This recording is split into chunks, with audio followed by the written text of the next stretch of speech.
ओम जी। आजकल घुटनों में बहुत दिक्कत होती है। वो क्यों होती है कि हमारा खड़े होने का तरीका गलत होता है। ज़्यादातर लोग ऐसे खड़े हो जाते हैं, कभी ऐसे हो जाते हैं। तो ऐसे ही दोनों के ऊपर बैलेंस बराबर होना चाहिए। और जब भी हम कुछ भी काम करते हैं, लंबे समय तक खड़े रहते हैं तो हमें पता ही नहीं चलता। तो बीच बीच में इस तरह से करते रहेंगे तो कभी भी पेन नहीं होगी घुटनों में। और पानी खड़े होकर पीते हैं, जब भी खड़े होकर पानी पीते हैं तो हम यहाँ से जैसे पीते हैं तो सारा पानी हमारे घुटनों में जाता है। तो इसको कैसे सही करना है, इसकी थोड़ी सी आपको एक्सरसाइज बताऊंगी।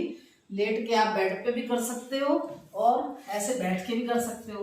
पैर हाथों को पीछे करेंगे और पंजे को इस तरह से, पैर को बाहर खींचेंगे और अंदर खींचेंगे, स्ट्रेच करेंगे। इस तरह से स्ट्रेचिंग करेंगे खूब अच्छे से, बाहर अंदर करते रहेंगे। तो आप डेली करेंगे, दिन में 2-3 बार ये सूक्ष्म क्रिया। फिर इस तरह से गोल घुमाएंगे, आप 4-5 बार गोल घुमाइए, फिर दूसरी तरफ घुमाइए। घुमाने के बाद फिर ऐसे ही अपने पैर को उठाएंगे और इसको नीचे ले जाएंगे, फिर ऊपर लेके आएंगे। इसको भी 5-6 बार इस तरह से करेंगे, क्योंकि हम एक पोजीशन में रहने से ही हमारे घुटनों में पेन आती है। इस तरह से करेंगे 4-5 बार, फिर दूसरे बार उठाएंगे इसको और इसको भी ऊपर लेके जाएंगे। कितनी सरल सी विधि है, आप बैठे हुए बेड पे कर सकते हो। और ज़्यादा देर जब हम चेयर पे बैठते हैं तो पूरे पैर दोनों हमारे जमीन पे आने चाहिए सीधे, इस तरह से। ऐसे नहीं कि पंजा नीचे आ रहा और ये ऊपर जा रहा है, ये भी गलत तरीका होता है। जब आप बैठोगे तो आप तभी ठीक रहेंगे। और ये बैठने के बाद इस तरह से भी आप करें तो आपकी घुटने की पेन कभी नहीं होगी। ये सारी हमारी घुटने की एक्सरसाइज है। और इससे बहुत बढ़िया इलाज क्या है, एलोवेरा जो पिएगा कभी उसको पेन नहीं होगी।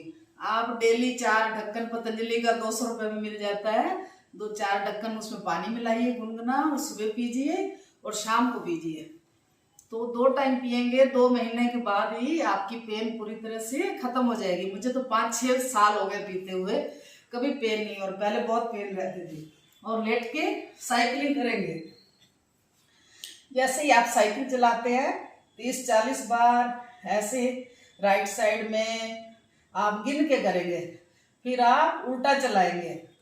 इस तरह से डीप ब्रीथिंग के साथ श्वास को लेते रहेंगे, छोड़ते रहेंगे। फिर धीरे धीरे, जिसको कमर में पेन होती है वो दोनों से नहीं करेगा, वो एक एक से करेगा। वैसे आप दोनों से भी कर सकते हो। अगर आप 200 बार साइकिल चला लेंगे धीरे धीरे तो आपकी ये जो कटोरी जाम हो जाती है वो कभी नहीं होगी। और एक एक्सरसाइज ये है, आप 90 डिग्री लेके जाइए अपनी तरफ, पैर को खींचे, बाहर खींचे, अंदर करेगा। वैसे आप दोनों से भी कर सकते हो। अगर आप 200 बार साइकिल चला लेंगे धीरे धीरे तो आपकी ये जो कटोरी जाम हो जाती है वो कभी नहीं होगी। और एक एक्सरसाइज ये है, आप 90 डिग्री लेके जाइए अपनी तरफ, पैर को खींचे, बाहर खींचे, अंदर खींचे, बाहर खींचे और डीप ब्रीथिंग करते रहे। इसके बहुत ही ज़्यादा बेनिफिट है। और ऐसे ही गोल घुमाएंगे। आप करके देखिए 2-3 महीने, बहुत जल्दी रिलीफ हो जाएगा। बहुत ही एनर्जेटिक ये एक्सरसाइज है और इसका बहुत ही बेनिफिट मिलता है। लंबे सांस लेते रहें, छोड़ते रहें।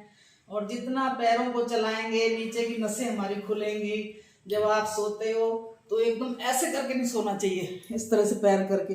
आप बीच में पिल्लो रख सकते हैं, क्योंकि नीचे जमीन में हम ऐसे करते हैं तो इन नसों में दर्द होती है। तो आप अंदर अपने पिल्लो रखिए, इसको सहारा मिलेगा, तब लेटिए। और जब भी उठेंगे लेफ्ट साइड में करवट लेके फिर आप उठेंगे आराम से, तो ये कमर में पेन भी नहीं होगी। आप करते रहिए और स्वस्थ रहिए।